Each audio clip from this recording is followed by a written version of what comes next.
Ayan ang ating pang New Year, guys. Diba? Iluluto natin.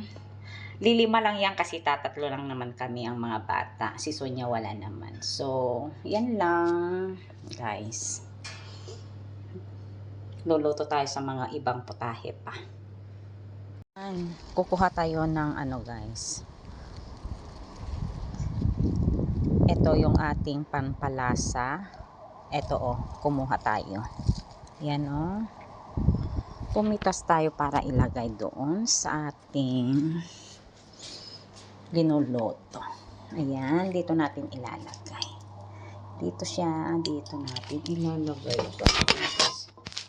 So, nilagyan na natin ng cheese. At ngayon, lagyan natin ng pangpasarap. Ayan.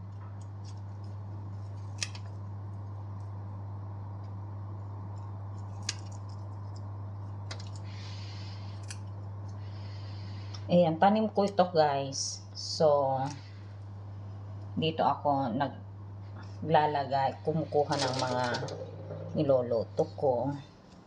Ayan din, ilalagay natin ulit sa oven para ma-melt yung cheese niya.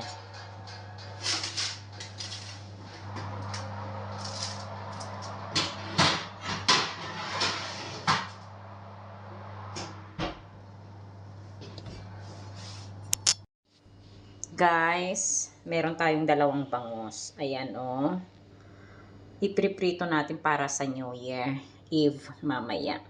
So, sabi nila hindi tatanggalin ang siksik at saka yung buntot. So, hindi ko tinanggal dahil yan ang lucky daw. So, try nyo din.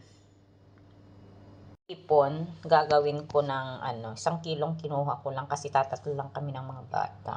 Ayan, guys.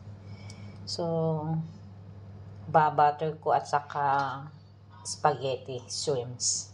Yun, at saka wonton siguro yung kahit konti lang. Ayun lang, guys. Ready na ang ating fish. Ayan, guys, may dalawa kong bangus. Ayan, kailangan daw iiwan natin ang buntot at hindi ko siniksikan kasi yung niya ay kailangan daw na matitira. Kaya meron siyang kaliskis yan, hindi natin kinaliskisan yan, guys. Ayan.